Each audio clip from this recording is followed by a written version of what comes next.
going on, everybody? Welcome back into TTP Sports. I do apologize. I did plan for this to be a live stream, but for some reason, my internet connection just does not want to cooperate this afternoon slash this evening. So I was getting very impatient with that because for some reason the OBS connection just didn't want to cooperate. So got impatient. Didn't really want to waste it too much time longer. So I went with a recorded version of this for this rest of the series recap for the Philadelphia Phillies in this series against the Miami Marlins. So I do apologize for that in advance. But let's get to the brass details here. The Phillies end up splitting. The last time we talked was after Thursday's win, the 5-2 victory against the Marlins, so we haven't talked about the past three games. In that process, the Phillies' offense completely exploded on Friday, and then they got shelled the past 2 days. So they end up splitting the 4-game series in Miami, and just face value, that is completely unacceptable to absolutely just get shelled the past 2 days. Seth Johnson on the mound today, major league debut, was not good. To put it bluntly, well, to say it lightly, was not good at all. And Nola, not good either on Saturday afternoon. In a situation to get a series win on Saturday. Nola was not good. Nola was not good whatsoever. He did not go deep into the game. Just did not look like himself. He was getting hit around the entire place. And, yeah, to the offense extent, they scored 5 runs. Yesterday, also, Taijuan Walker came into the factor coming into that game. And today was just completely lifeless right out of the gate with Seth Johnson pitching. And you almost get no hit. You do eventually get a couple of hits on the board later on in the ball game, but doesn't really matter. At the end of the day, you got completely embarrassed in these final 2 games in Miami, and you end up splitting the series, which is just completely unacceptable in all stages. Just is. Face value, I don't care how good you have been playing over the past so many series. You can't go into a situation, and I don't care the past history playing in Miami. I don't care if it's a place of nightmares for this Phillies team. I just don't understand why they don't play well when they go into Miami, specifically in that ballpark. It just continues and continues and continues to be a place of nightmares for this Phillies squad, even when they're good and when the Marlins are as putrid as they are. For some reason, they still just cannot win in Miami, and they still struggle to beat this Marlins squad, regardless of who is on that Marlins roster. The roster is equivalent to a AAA team. That's how bad they are. Now, they're nowhere near as bad as the White Sox. I don't think any team in baseball is nowhere near as bad as the White Sox, but the Marlins are pretty bad. They really are. And to split a series against this team and you have a season series finale of 7-6 against this Marlins team, and granted, it was 2 different versions of the Marlins because they traded a lot of their players halfway through the season. So even in the past, the 2-game series that you had in Philadelphia a couple of weeks ago that you split, and this series right here, it's just a completely worse version of the Marlins, and you end up splitting to them, which is, like I said many times and will say many times today, very unacceptable. And especially after you exploded on Friday with the offense. And of course, a lot of people were concerned just because, oh my God, save some offense for the next 2 days. Well, I guess at the end of the day, those concerns were valid, which I always hate those types of concerns because it shouldn't really matter if you score a billion runs one day. Your offense should still qualify to score runs the next day. And for some reason with the Phillies, that's always the pattern. When they score a bunch of runs in one game, expect the offense to go quiet the next few days. I don't understand that with the Phillies. It just is the case with this team. So, am I pressing the panic button? No. No. I'm not pressing the panic button, but I can criticize, and it is worth criticism. Also, just for this thing that is going in the back of my mind right now, after the whole Brave series and all that stuff, when you win that 3 of 4, and we're talking about the division, how it's completely set in stone right now, something that is, like I said, sticking in the back of my mind is talking about one particular team in the NL East, and that is the New York Mets. The New York Mets have been winning a lot of baseball games as of late. I believe they won 9 in a row going into today, and it looks like right now they are losing to the Reds 3-1 in the top of the ninth, so their winning streak could end. So you might get some help in terms of the NL East standings right there. But looking after these past couple of losses, you have a 6.5 game lead over the Mets. And if the Mets do end up finally losing this game to the Reds, it'll go back to a 7 game lead. And it also does kind of help that the Milwaukee Brewers have been struggling recently, specifically against the Colorado Rockies. They're losing 4-1 right now, and it looks like they'll lose that series to Colorado. So that can help with the standings. So you did get some help standings wise today. So take it for whatever it's worth. But over the next couple of days, you can't let this linger. And especially with the teams that you are playing against. You're playing against the Tampa Bay Rays for the next 3 days coming back to Citizens Bank Park. That is a team that you should beat. The Rays are below 500. They're basically a mediocre team, right? Basically like 2 games, 1 game, 3 games below 500. The last time I checked, you got to beat that Rays team. You're going to have Christopher Sanchez tomorrow. You're going to have Ranger Suarez on Tuesday. And you're going to have Zach Wheeler on Wednesday. You got to win that series. That is bottom line. And then it's going to start with, because specifically when I'm talking about the New York Mets, you play 7 games against them in the next 3 weeks to close out the season, basically. We're in the final 6 series of the year here, folks. There's 6 series left, 3 at Citizens Bank Park and 3 on the road. And 2 of those series are against the New York Mets, combined 7 games there, 3 in Philadelphia, 4 in New York, and a couple of weeks after that. So it's really important to get the wins and make sure you have that clear separation with the Mets. And now I do think at the end of the day, it's not going to happen. I don't think this Phillies team is going to blow the division to the New York Mets. And of course, you get all the New York fans on Twitter are trying to say, oh, let's get revenge for 2007. I'm not going that far. It's just something that's lingering in the back of my head, and it's something that you really need to find a way to get that separation from. You already did that with the Braves, and it looks like they just got another injury with Whit Merrifield breaking his foot. So that's just another, just to the disaster season injury wise that is for the Atlanta Braves. So we'll see where that takes them towards the end of the year. And for the New York Mets perspective, I believe after this series against Cincinnati, their schedule definitely does get a little bit tougher. I think the last time I saw in terms of strength of schedule, they do have the third toughest schedule going towards the end of the season in the National League. So like I said, take it at face value. And I still, at the end of the day, don't believe that the Phillies will choke the division. I'm not saying that whatsoever. It's just something to keep in the back of your mind that the division fully is not set in stone right now. Like I said, something to keep in the back of my mind, something to keep in the back of your mind, because it's just lingering in there. It's just right now. It's because the Mets have been winning so many games, and in tune with you winning all the games that you did over the past couple of weeks, it didn't really help that the Mets were winning so many games. I believe they haven't lost a series since like mid-August. The last time I checked, really the only thing that you could put on their thing is a 4 game split in San Diego. And besides that, it's been series win after series win after a couple of sweeps in there. So they've been playing a lot better baseball as of late, and they do have an MVP candidate playing on their team currently with Francisco Lindor. He completely turned his season around, and that coincides with the way the Mets have been turning their season around. I would say basically since the London series back in June. So, like I said, it's just something to keep in the back of your mind as we go into the last stretch of the season here. Last 6 series, like I said. So basically going over the last 3 games, we all know what happened on Friday. The Phillies win 16-2. Zach Wheeler does Zach Wheeler things. It really just wasn't a contest at the end of the day. Zach Wheeler, he goes 6 innings, only allows 1 earned run, 7 strikeouts, 2 hits allowed there. So he really didn't need to throw that many pitches. Doesn't really have to go in the deep into the ball game because the Phillies scored so many runs. So that's, in my personal opinion, the benefit right there. You save a little bit of Zach Wheeler's arm for the backstretch, and especially going into the playoffs. And just looking at the lineup in totality, Kyle Schwarber, he had 3 RBIs. He went 2 for 5 with a home run as well. Trey Turner, he had a home run in that game, 3 for 5 with 3 RBIs. Bryce Harper, he went 3 for 5 with 2 RBI. Nick Castellanos, he went 1 for 5. Bryson Stott went 2 for 5 with a couple of RBI.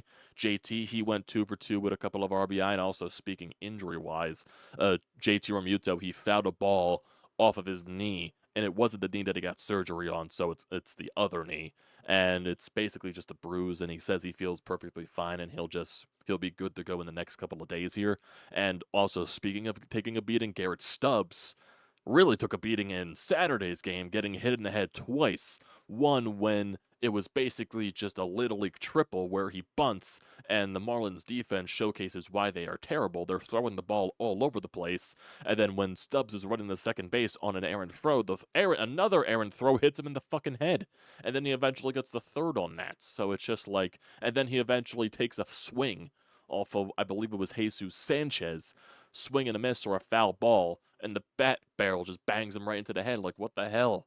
Like, what the hell? Like, Garrett Stubbs was going to die during that game. That's how bad of a beating he was taking in yesterday's game. But for the rest of the lineup, Brandon Marsh, he went 1 for 4 on Friday. Cody Clemens, he went 3 for 6 with an RBI. And then Johan Rojas went 3 for 5 with 2 RBIs. The Phillies had 22 hits on Friday, 16 runs. And that was basically it. It was just utter domination on Friday from the offense. But as Phillies fans go, they always get worried when you score a bunch of runs in one game, and I guess it was very valid because the offense, even though they scored 5 runs on yesterday, so I really won't fully blame the offense for yesterday's loss. It's more in stance on the pitching, because if you go to the pitching yesterday, Aaron Nola was not good. He doesn't escape the 5th inning. He allows 9 hits, 4 2/3, 4 earned runs. One of those was unearned, 2 walks, 5 strikeouts, and 2 home runs allowed. 101 pitches. Aaron Nola just was not good. He was not throwing strikes, and when he did throw strikes, it was just hard contact. Aaron Nola was not good. Ruiz comes in. He gets the final out of the 5th. Banks comes in. He allows a couple of hits and an earned run, and then Taijuan Walker allows 2 earned runs. One of those unearned because of the Phillies defense, and Taijuan Walker pitched the final 2 innings for the Phillies, so that basically just put it out of the way. If you're thinking about it the entire way, too, Aaron Nola allowed 5 runs technically, and then the bullpen allowed 3, and the Phillies scored 5 runs. So it would have been a 6-5 game. So you're talking about possibly coming back to possibly take the lead and win it. In the bullpen, specifically Taijuan Walker and Banks kept you out of it. Lineup wise, Kyle Schwarber, he went 1 for 4. Trey Turner 0 for 4. Bryce Harper 1 for 4. Nick Castellanos 2 for 4 with an RBI. Bryson Stott overall had a really good series. The same thing with Brandon Marsh. So it looks like their bats are starting to heat up. Stott 3 for 4 with an RBI. Marsh 1 for 4 with an RBI. Cody Clemens over 4. Rojas 1 for 3. And Garrett Stubbs 2 for 4 after taking so many shots to the fucking head. Phillies, they go 3 for 7 with runners in scoring position. They left 5 runners on base. In yesterday's game, it was just the pitching. Pitching just wasn't good. And that's the bottom line right there. And basically for today's game, just another same old right here. Offense was not good. Offense was not good. Pitching was not good. Seth Johnson making his major league debut, he got absolutely shelled. Really shelled. He only went 2 1/3 innings, allowed 9 earned runs, 3 walks, no strikeouts, a home run allowed, 58 pitches, 38 strikes. He starts his major league career off with an ERA of 34.71. Jesus Christ. And then Lazar comes in. The rest of the bullpen comes in. That's basically the bottom line there. Johnson wasn't good and basically did not give the offense a chance whatsoever to even make a statement into this game, but the offense really didn't get a hit until the 6th inning off of Brandon Marsh. And they only had 5 hits in total. Kyle Schwarber had 1 hit. Bryce Harper had 2 hits and an RBI in garbage time in the top of the 9th inning. Bryson Stott had a hit. Brandon Marsh had a hit, and that was basically it there. Just not good. Not good. And Norby for the Marlins, Connor Norby, he hit 3 home runs in the past couple of games, so he completely torched us. So I guess this guy is another Philly killer on the roster that is for the Miami Marlins. So joy right there. Cannot make this up whatsoever. But it does look like the Mets did indeed lose to the Cincinnati Reds, so that helps you in terms of the standings, getting that separation back to 7 games. And right now it looks like the Rockies are leading 4-1 over the Brewers in the bottom of the 9th inning, so that definitely helps there. So I'll keep track of that over the next few minutes here until we end off this video. So hopefully that could be the case. So Mets lose, like I said. The division lead goes back to 7. And if we're looking into the future of this 3-game series upcoming with the Tampa Bay Rays, it's a series that you got to win. You're going to have Christopher Sanchez tomorrow going up against Jeffrey Springs. He's a left-handed pitcher. 2-2 with a 3.27 ERA, even though his status says he's on the 15-day IL, so I'm assuming he's making his return. to the rotation or something like that. I have no idea, so we'll wait for an update right there. And then Tuesday, it'll be Ranger Suarez going up against Taj Bradley. He's 6-10 with a 4.40 ERA. Has not been good this year, especially in his last 4 or 5 starts here. My God, he's allowed a lot of earned runs. Better win there. And then on Wednesday, it'll be Zach Wheeler going up against Shane Baz. Shane Baz, he is 2-3 with a 3.27 ERA. So he's been good for Tampa Bay. But overall, Tampa Bay is merely 71-72 on the year. So looking at their last couple of series here for Tampa Bay, they just won a series over the Baltimore Orioles. So they won 2 series in a row, it looks like. Yeah, they just won. No, actually, they won a series against Baltimore, and they just split against the Minnesota Twins in a 4-game set. So they're a mediocre team. They can win and they can lose. That's basically what they are. So we'll see what happens over the course here, but this is a team that you need to beat, and you cannot carry over this lackluster past 2 games offensively and pitching-wise, starting pitching-wise, that is, against Tampa Bay. You got to keep winning. You cannot let this linger over. And like I said, you did get some help with the standings today because the Mets just lost. Right now, the Braves are also losing in the extras against the Toronto Blue Jays in the 11th, but that can happen either way with the Ghost Runner. And right now, Colorado is winning over the Brewers 4-1, so that'll help separation-wise with the National League standings. So right now, you're 2.5 games above the Brewers, and if the Brewers lose, that'll go to 3-game leads, so you'll have a little bit of separation there from the 2nd seed, and you're now a half game behind the Los Angeles Dodgers, depending on what they do today against the Cleveland Guardians. So we'll see. We'll see. But yeah, overall, just not good. Just not good whatsoever. And I guess the Phillies do technically get a break with the audience watching because I really don't think many people paid too much attention to this weekend series in Florida because of the NFL week starting. So especially with the Eagles on Friday, even though the Phillies blew out the Marlins on Friday, no one really paid attention to that game. And the past couple of days, yesterday college football, I would say yesterday people paid attention more to that just because it was really nothing besides college football. But for today specifically, I don't think many people paid attention because of the NFL starting, basically all the other games starting for the week. So I guess they get a break there, but they still should deserve some criticism just for, dropping these final 2 games here after the way that you had 2 good wins in the first 2 of this series. But like I said, can't let this linger. Am I panicking? No, I'm not panicking whatsoever. I'm just, the team deserves criticism for these final 2 games. That's basically what I'm trying to describe here. And like I said, in the back of my mind, the Mets and everything like that is just lingering there. Like I said, I don't think it'll happen, but it's just something to think about over the course of the next couple of weeks. You take care of your business. It's nothing to worry about at the end of the day. That's what this Phillies team needs to do. And they have been doing it more recently. They have been. And they've been winning more series recently. They've been looking a lot better recently, especially in the past few series. So let's look at this right now. If they continue to win after this, you just look at it as a blip on the radar, and you continue on with, winning the division and focusing on getting the bye week. That's basically the most important thing at the end of the day, is getting that bye week and winning the division. So it does look like right now that the Brewers are going to beat the Rockies are going to beat the Brewers. There's 2 outs in the bottom of the 9th inning, so I really don't see anything else happening in that standpoint. Yep, it looks like the Rockies just won that game, so the Brewers looks like they lost a series to the Colorado Rockies. I want to see what the Brewers are actually doing in the past couple of series because they have been struggling in the past 2. So yeah, they just lost that series. Hello, Halen. They just lost that series to the Rockies, and they just lost a series to the Cardinals. So we'll see what happens there. We'll definitely will. So, yeah, just not acceptable. Not acceptable whatsoever. But we'll see what this team does over the course of the next series against the Tampa Bay Rays. And then after that, they see the New York Mets for 3 games at Citizens Bank Park. So, Christopher Sanchez on the mound tomorrow. We'll see what happens. And, yeah, that's basically it at the end of the day. Also a perfect time to end this video because the cats are getting hungry and I gotta go feed them. So, like I said, everybody, I apologize for this not being a live stream just because my internet connection for some reason just really screwing up here. And yeah, apologize for that.